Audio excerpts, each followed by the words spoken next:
First of all, thanks to all the press media that just came here.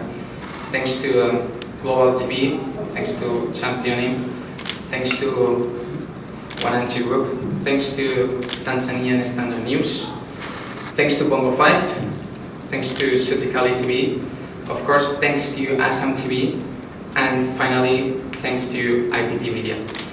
I also want to say big thank you to Sport Pesa and Asa TV, both partners of us here in Tanzania. So it's been a pleasure being with you here at this event. And finally, I want to say thank you to Ajax Hotel for hosting this event. So we're going to proceed with this press conference talking about the season kickoff by La Liga. We're going to talk about not only about football but also about technology, innovation, and all the new stuff that is coming up for this upcoming season. So this press conference is talking about the 3 teams that have been promoted to La Liga Santander. As you may know, now our second division is called La Liga Smart Bank, and every season 3 teams are promoted from that league for our second division. So as you can see, Osasuna is being promoted, as well as Granada and Mallorca. I'm going to talk afterwards about them. So Osasuna, you may know this club. It's an historic one, and it's really known because it's a big city, which it celebrates one of the most famous parties in the country, in Spain, and it's called San Fermin. What it's all about running in front of the bulls. So it's a really famous place and party, and it's hosting like over 1 million visitors. Also, Osasuna is really well known about taking players from their grassroots. Indeed, there are 12 players from the youth academy playing in the first team in Osasuna in La Liga Santander in the first division, which means that they're doing a really good job on youth players, training them from 5 years old to 18 years old. That's amazing. Moving forward, we're going to Granada, another big city in Spain. They spent 24 seasons in La Liga Santander, another big club that is going back to La Liga Santander. It's really well known also about the La Alhambra, such a monument place, really recognized all over the world. And also, there is some curious thing about this club that is part owned by a Chinese businessman that is also part owner about Minnesota Timberwolves, NBA team. So it's quite related, Granada, to Mallorca, because Mallorca is also owned by Steve Nash, MVP NBA player, and he's mad about football, and he decided a few years ago to buy the team. So here we come about what another purpose of us is about, asking and trying to get foreign investment for our clubs in order to grow up and in order to generate another kind of income. So foreign investment is crucial and it's fundamental in order to have competitive teams, not only in Spain but also all around Europe.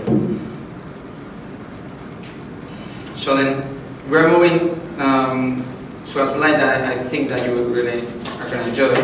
This is all about the new star players that we got nowadays in La Liga. So we're going to start with Hazard, 100 million transfer from Chelsea. I think there is nothing many more to say about this player. You know him really well. He was performing incredible during Chelsea season. So I think there's a lot of expectations about him during this upcoming season. And also Frankie de Jong, total player, quite cool player with similar football style than Barcelona is playing from the last seasons.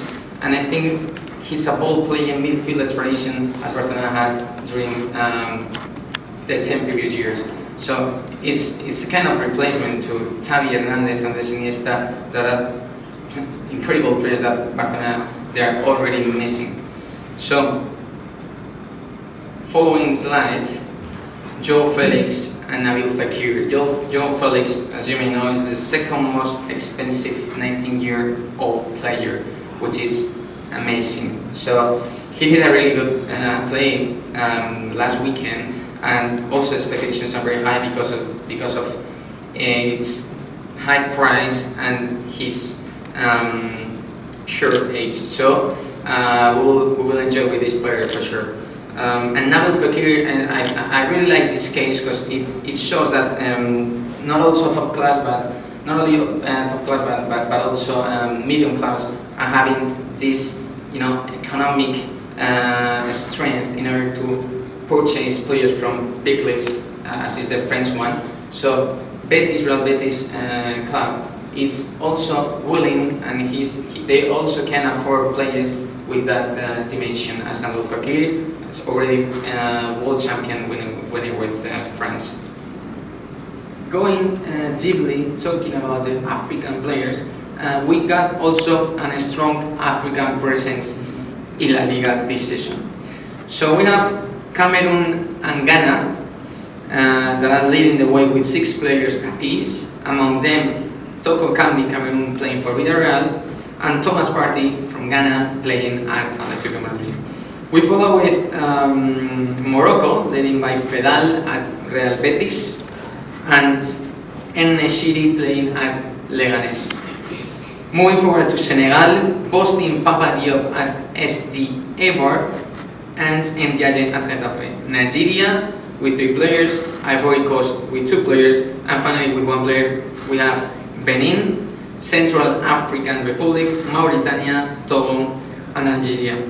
So if I will place a map of the African map over there, you will see that all the Africans that we have in La Liga are from the west part of Africa. We don't have from the east part of Africa, and that's something that we will also explain in another press conference about developing football and growing football in the east part of Africa, where we are really concerned, because we don't have players from the east part of Africa, and it's one of our duties for the upcoming years. Okay, so we're missing players from Kenya, we're missing players for Tanzania, we're missing players from Uganda, for Rwanda, and for all of the East Africa countries.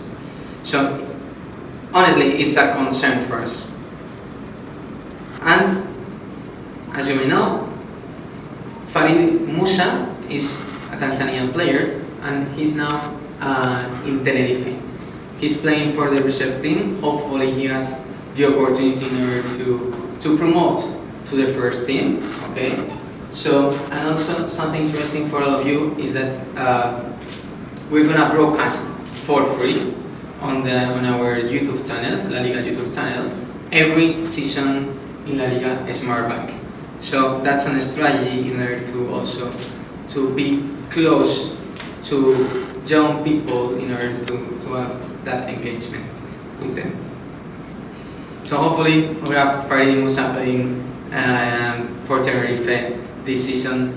I mean, for me it will be amazing having 1 player from Tanzania, the country that I'm responsible for, and trying to make a lot of things according to it. So that's all. Thank you so much, and now we're going to the wrong questions. Thank you. Ningependa kutambua uwepo wa wawakilishi wenzangu kutoka SportPesa, Mr. Levis Paul na Mr. Gibbons Katule. Kitu cha kwanza ningependa kuongelea ni kuhusu ushirika wetu SportPesa pamoja na La Liga. Sisi ni kampuni pekee ya kubeti ambayo ina haki zote kuhusiana na La Liga kwa Afrika, na pia kama mnavyofahamu, mwezi wa 5 tulileta timu ambayo inashiriki ligi ya La Liga, inajulikana kama Sevilla. Kwa SportPesa kushirikiana na La Liga, SportPesa kwa kushirikiana na La Liga tulipata nafasi ya kualika timu ya Sevilla. Kwa hiyo ni moja kati ya vitu ambavyo tunafaidika na kutoka La Liga, na kusema kweli tunashukuru. Sisi kama SportPesa inatangaza kampuni yetu, lakini vile vile inatangaza nchi kwa ujumla.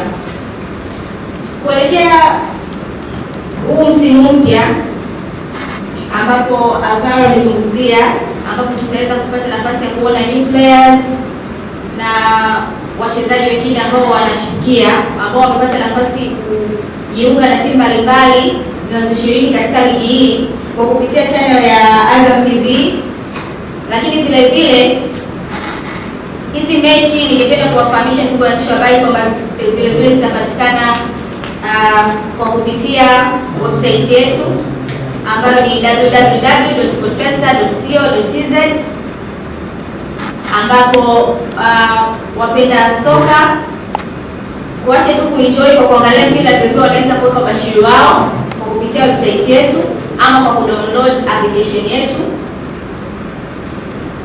ambayo inapatikana kwenye website yetu na pia inapatikana kwenye Android pamoja na wale wenye simu za iPhone, App Store. Kwa ni kwamba Zeni Hashim ni mtangazaji wa vipindi mbalimbali vya Azam TV ligi ya Mwandaji, na pia nimekuwa na nimebond na ile liga kwa muda sasa kama miaka 4 iliyopita kama baba nimeingia pale. Kwa hiyo ni sehemu ambayo nakuwa nayo kwa muda mrefu. Azam TV wana mkataba wa matangazo wakiwa kama official broadcasters partner hapa Tanzania, na tumekuwa tukifanya hivyo kwa muda sasa. Mimi nimeikuta kwa hiyo miaka 4 ambayo nimekuwa hapo, ukichanganya na muda ambao television imeanza ni muda mrefu kidogo. Kwa hiyo tuna kila sababu ya kujivunia kwanza kuwa na ligi ya Tanzania, kwa sababu tumeendelea kuvuka mipaka kwa kuwa na ligi hii bora. Ukiachia hapo nje ya kwamba tunaionyesha ni aina ya matangazo ambayo yanakuwa kwenye mtiririko wa sauti tatu mpaka hivi ambavyo tunazungumza kwa pale. Kuna Kihispaniola kama utakuwa unaelewa ama unapenda Kihispaniola, kuna Kiingereza, lakini kubwa zaidi kuna matangazo ya moja kwa moja ya lugha ya Kiswahili. Kitambua kile ambacho tumefanya na Charles Hiller na Babani Musa wakiwa ndio waanzilishi wa hilo kwenye matangazo ya Kiswahili. Baada ya hapo ndio tutafuata sisi wengine. Nje ya hapo pia kuna mechi kubwa kama ambavyo nimwambia kwamba tunafanya Kiswahili. Kwa hiyo mpaka hivi sasa mazingatio yamekuwa kwenye michezo ambayo inahusisha Barcelona, Real Madrid na Atletico de Madrid, kwa sababu kwa makadirio ya kawaida ndio timu ambazo zina mashabiki angalau unaweza kusema zina mashabiki hapa Tanzania ni hizo timu tatu. Lakini ili kupanua wigo na kufanya La Liga kufahamika zaidi, kwa sababu watu wanaonekana kuvutiwa na matangazo ya Kiswahili. Kwa hiyo michezo kama ya Valencia, Villarreal na Sevilla ni michezo ambayo inaongezeka kwenye robo hiyo ya kwanza. Kwa hiyo baada ya hapo inakuwa michezo 6 na tunasalia na michezo 4. Kuanzia hapo tutakuwa tunaangalia kwa kali mchezo ambao unakuwa unavutia zaidi, lakini kikubwa ni kwenye dabi zote tunataka kuhakikisha kwamba zinatangazwa kwa Kiswahili, watu waelewe maana yake na wafahamu ukubwa wa dabi hizi unatokana na nini na timu zenyewe kwa ujumla. Nje ya hapo kuzitangaza hizi mechi kwa Kiswahili, tutakuwa tunaanza utaratibu wa build up hivi karibuni. Nafahamu kwamba Azam TV ni nyumba ya michezo yote hapa nchini Tanzania, hususan ligi ya miguu, ligi ya mpira wa miguu hapa Tanzania kwa maana ya TPL. Kwa hiyo mara nyingi inachukua nafasi. Baada ya hapo kuna utaratibu maalum ambao unaandaliwa kwa hizi mechi zote ambazo zitakuwa zikitangazwa kwa Kiswahili. Tutakuwa tunazifanya kama vile ambavyo tunafanya El Clasico na Madrid Derby, tuwe na build-ups ambazo zitakuwa zinatuongoza na tuifahamu zaidi michezo pia.